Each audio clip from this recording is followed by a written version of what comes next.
భద్రాద్రి కొత్తగూడెం జిల్లా దమ్మపేట మండలం Mandalapalli SST checkpost వద్ద ఫ్లయింగ్ స్క్వాడ్ టీం తనిఖీల్లో సుమారు 7,33,500 రూపాయల నగదు పట్టుబడింది. సత్తుపల్లికి చెందిన నాగేశ్వరరావు అనే వ్యక్తి ఎటువంటి పత్రాలు లేకుండా నగదును కారులో తరలిస్తుండగా ఫ్లయింగ్ స్క్వాడ్ టీం తనిఖీలు చేసి నగదును గుర్తించి సీజ్ చేశారు. సరైన ఆధారాలు తెచ్చి చూపిస్తే నగదు విడుదల చేస్తామని, అప్పటి వరకు స్థానిక దమ్మపేట పోలీస్ స్టేషన్లో ఈ నగదును ఉంచుతున్నట్లుగా అధికారులు తెలిపారు.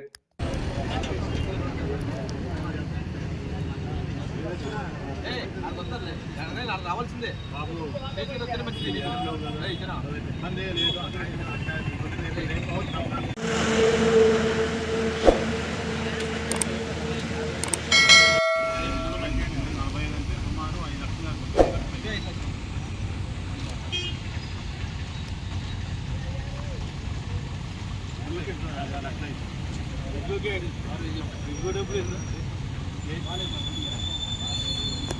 డబ్బులు